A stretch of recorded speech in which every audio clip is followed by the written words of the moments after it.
Hello friends, कैसे हो आप सब। आज का जो हमारा टॉपिक है नेशनल इनकम अकाउंटिंग की जो पेंडिंग 25 क्वेश्चन हमारे थे वो करने वाले हैं आगे हम। चलो शुरू करते हैं। तो 26 क्वेश्चन कौन सा है हमारा, national income is a. National income क्या है हमारा, फ्लो कॉन्सेप्ट है, स्टॉक कॉन्सेप्ट है, क्वासी स्टॉक कॉन्सेप्ट है या नन ऑफ द दीज। तो नेशनल इनकम क्या होता है हमारा, फ्लो कॉन्सेप्ट होता है, क्योंकि नेशनल इनकम को हम मेज़र करते हैं पीरियड ऑफ टाइम पर। या तो हम देखेंगे कि एक मंथ के अंदर जहाँ कितनी इनकम हुई है, जहाँ ईयर में, जहाँ इसको मेज़र करते हैं वीकली। तो ये क्या हो गया, एक पीरियड ऑफ टाइम पे मेज़र किया जाता है। इसे नेशनल इनकम क्या होता है हमारा, फ्लो कॉन्सेप्ट होता है। लेकिन जो हमारा इसमें ऑप्शन ए राइट आ जाएगा। लेकिन स्टॉक कॉन्सेप्ट कौन सा होता है, वेल्थ हमारी स्टॉक कॉन्सेप्ट होता है, क्योंकि उसको पॉइंट ऑफ टाइम पे मेज़र करते हैं। आगे नेक्स्ट है residential house is. Residential house को हम किस में लेके चलते हैं, ये हमारा कंजप्शन है, इन्वेस्टमेंट है, इन्वेंट्री है या नन ऑफ द अबव। तो इसमें राइट आंसर हमारा क्या आ जाएगा, इन्वेस्टमेंट। ठीक है। आगे नेक्स्ट है हमारा विच of the following is not included in calculating national income. इनमें से नेशनल इनकम के अंदर कौन सा इंक्लूडेड नहीं है। तो कौन सा इंक्लूडेड नहीं है, पेंशन, अनडिस्ट्रीब्यूटेड प्रॉफिट, एक्सपोर्ट या रेंट। तो इसके अंदर हमारा पेंशन है, जो बुढ़ापा पेंशन होगी, जैसे ये सर्विसेज के लिए पे नहीं की जाती, तो ये क्या हो जाएगी हमारी, इसके बदले में हमने कोई काम नहीं किया है, तो वो क्या है, वन साइडेड इनकम है हमारी, तो उसको हम नेशनल इनकम अकाउंट नहीं करेंगे। अनडिस्ट्रीब्यूटेड प्रॉफिट, एक्सपोर्ट और रेंट, ये तीनों नेशनल इनकम अकाउंट होते हैं। ठीक है। आगे नेक्स्ट क्वेश्चन देखते हैं। In a national income accounting which one of the following is difference between gross aggregate and net aggregate. The value of net indirect tax, the value of consumption of fixed capital, the value of intermediate consumption, the value of final consumption expenditure। तो gross और agree के net के बीच में difference क्या होता है, consumption of fix capital का। तो option B is the right answer. Next है consider the following statement relating to gross investment in the national income accounting. तो इनमें से कौन सा है, कौन सी स्टेटमेंट है जो ग्रोस इन्वेस्टमेंट से रिलेटेड है। तो it include item related to residential and non residential construction, बिल्कुल सही है। It take care of spending on producer durable goods. It include changes in business inventory. ठीक है। तो इनमें तीनों ही ऑप्शन हमारे राइट हैं, तो option D is the right answer. Next question है which one of the following is the difference between value at market price और value at factor cost for national income. तो इसमें क्या आ जाएगा कि एमपी और एफसी में डिफरेंस बताना है हमारा मार्केट प्राइस और फैक्टर कॉस्ट के बीच में। तो इसमें क्या होता है, इंडायरेक्ट टैक्स इंक्लूड होते हैं, सब्सिडी माइनस होती है। इसमें क्या होता है, फैक्टर कॉस्ट में सब्सिडी ऐड होती है और टैक्स क्या होते हैं, इंक्लूडेड नहीं होते। तो कौन सा आ जाएगा, the value of consumption fix capital, no. The value of indirect tax and net of subsidy, B option is the right answer. आगे नेक्स्ट देखते हैं।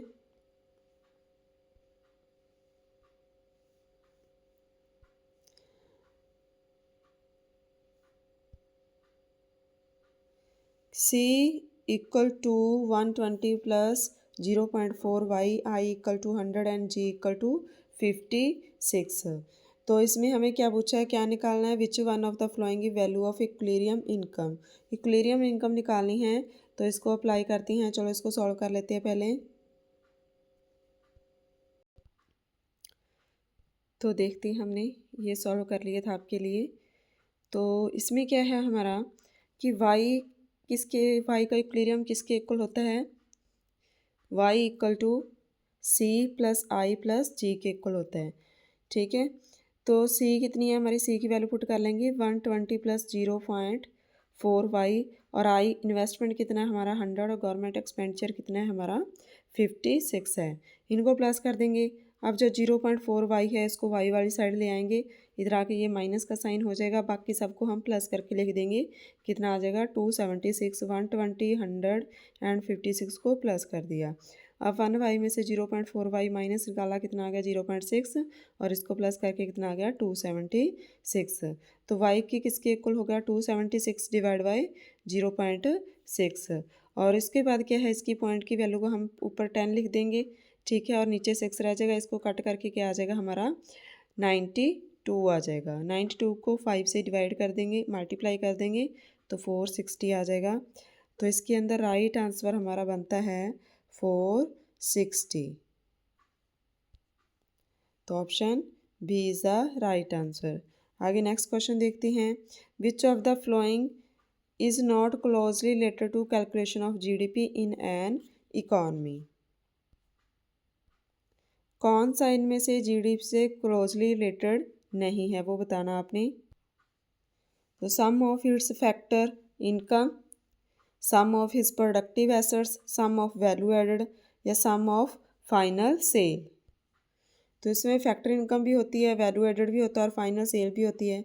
सम ऑफ हिज प्रोडक्टिव एसेट्स नहीं होता, तो इसमें राइट आंसर आ जाएगा हमारा बी, ये जीडीपी में इंक्लूडेड नहीं होता। Which one of the following statement is correct, इनमें से कौन सी स्टेटमेंट करेक्ट है। To derive disposable income from national income, national income से डिस्पोजेबल इनकम निकालनी है, तो कौन सा ट्रू है।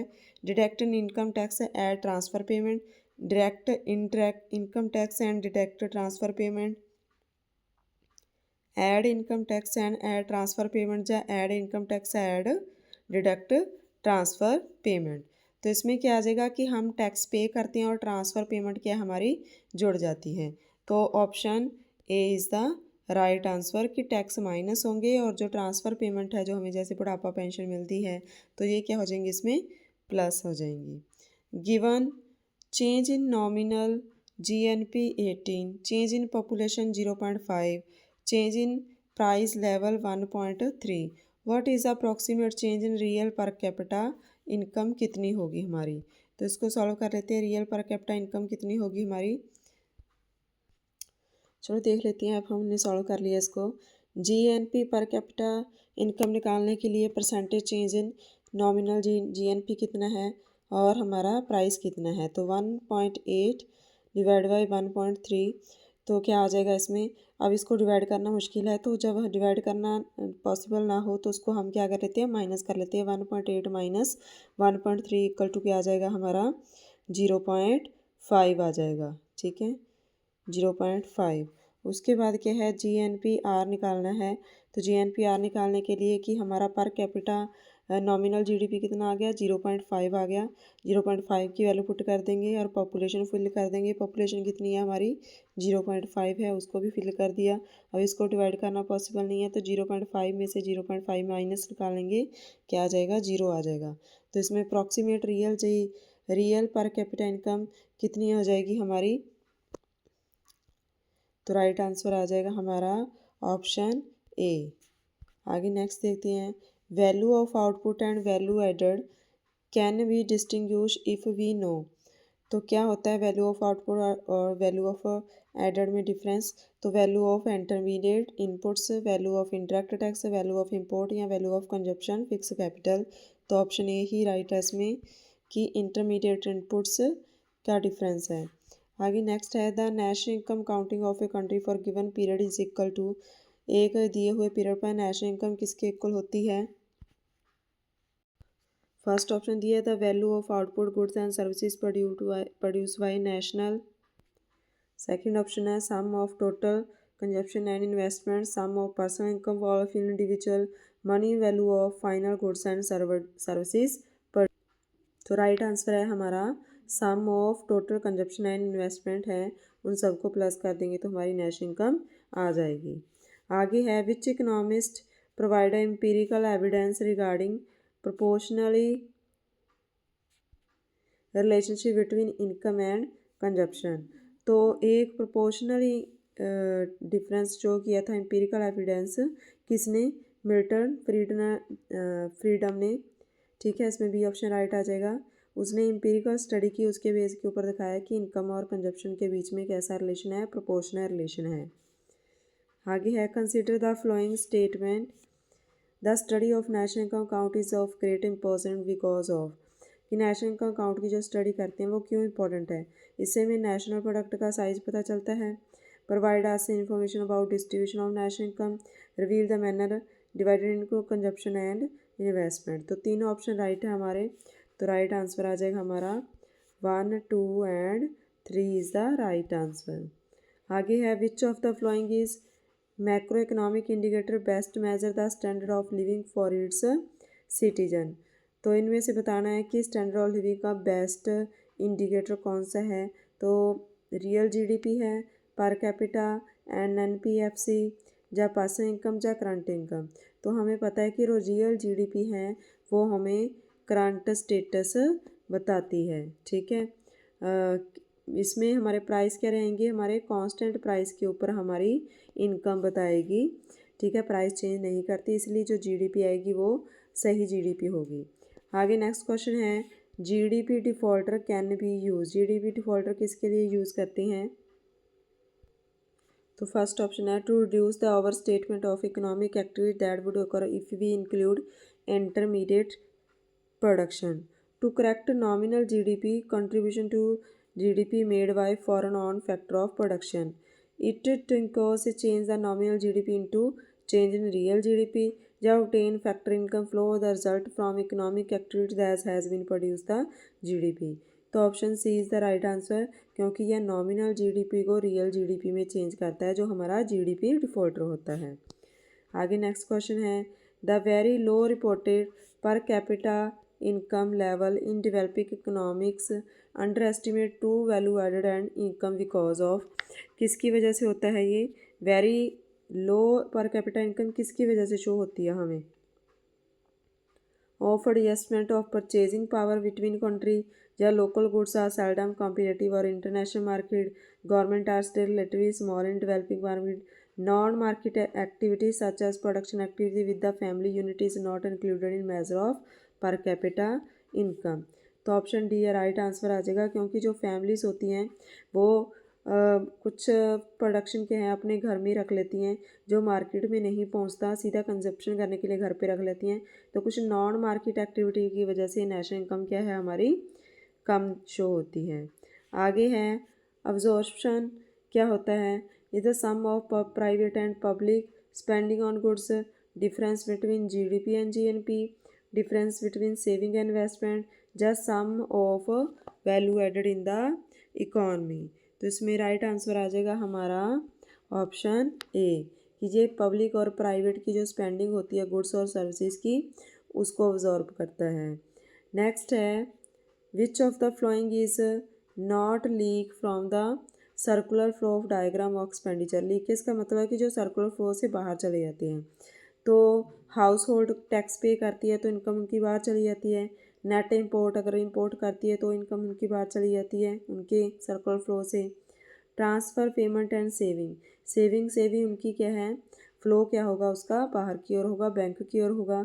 लेकिन जो ट्रांसफ़र हैं ये सरकार से हाउस होल्ड को मिलती हैं, इसलिए ये क्या हो गया इंजेक्शन का काम करेगा जो ट्रांसफ़र होते हैं, बाकी लीकेज का काम करेंगे। आगे नेक्स्ट क्वेश्चन है हमारा the current account surplus is equal to sum of. तो करंट अकाउंट सरप्लस किसके इक्वल होता है, गवर्नमेंट डेफिसिट प्राइवेट सरप्लस के। सेकंड है government surplus private surplus, government deficit private deficit, या गवर्नमेंट सरप्लस प्राइवेट डेफिसिट। तो इसमें राइट आंसर आ जाएगा हमारा 45 का आ जाएगा हमारा डी, क्योंकि इसमें गवर्नमेंट सरप्लस क्या होनी चाहिए ज़्यादा होनी चाहिए, प्राइवेट डेफिसिट क्या होना चाहिए कम से कम होना चाहिए। आगे है one reason the value of GDP different from value of national income. तो नेशनल इनकम से कैसे डिफरेंस है, indirect taxation, property taxation, corporative taxation या पर्सनल इनकम टैक्सेशन। तो इनडायरेक्ट टैक्सेशन इसका डिफरेंस है, option A is the right answer. आगे next question देखते हैं असर्शन और रीजंस के क्वेश्चन आगे। पहला असर्शन क्या है, a rise in aggregate demand and aggregate supply of goods and services raise national income. बिल्कुल सही है कि जब ए डी और ए एस बढ़ती हैं तो नेशनल इनकम बढ़ेगी। Because national income represent the value of aggregate production in monetary term. तो ये सही नहीं है, ए सही है, तो सी इज़ द राइट आंसर आ जाएगा इसके अंदर हमारा। आगे नेक्स्ट देखते हैं, national income increase if investment is greater than saving. अगर इन्वेस्टमेंट सेविंग से ज़्यादा होगा नेशनल इनकम बढ़ेगी, बिल्कुल सही है, बढ़ेगी। Saving and investment are plan by same individual, तो दोनों सेम इंडिविजुअल से नहीं होंगे हमारे, तो इसमें हमारा आर क्या हो जाएगा, गलत हो जाएगा, ये राइट हो जाएगा, तो option C is the right answer. आगे नेक्स्ट देखते हैं, लिस्ट को मैच करना है। प्रोडक्ट मेथड क्या होता है हमारा, इसके अंदर किस चीज़ को इंक्लूड करते हैं, और नेक्स्ट क्या है हमारा,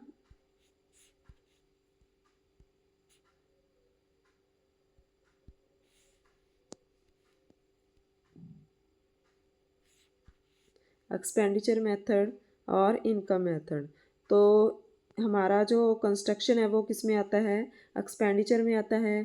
प्रोडक्ट मेथड में क्या इंक्लूड करते हैं, एग्रीकल्चर को, और इनकम में क्या इंक्लूड करते हैं, हम ट्रांसफ़र को इंक्लूड करते हैं। तो इनमें से कौन सा आंसर हमारा राइट आ जाएगा, 3, 1 and 2, C option is the right answer आ जाएगा।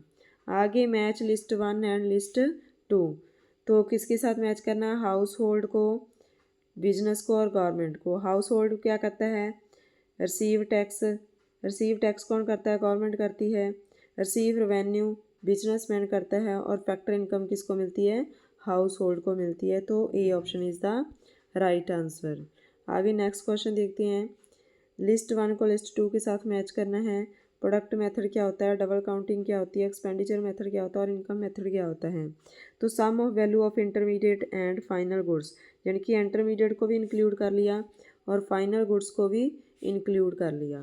तो इसमें राइट क्या आ जाएगा हमारा, इसमें आ जाएगा डबल काउंटिंग क्या होगी हमारी, दोनों चीज़ों को जोड़ देना। आगे हमारा एक्सपेंडिचर मेथड क्या होता है कि आगे है sum of final output in year. Final output क्या होती है, फाइनल आउटपुट हमारा प्रोडक्ट मेथड हो जाएगा। Factor payment earn in a sum of factor payment, तो इनकम मेथड आ जाएगा ये हमारा, ठीक है।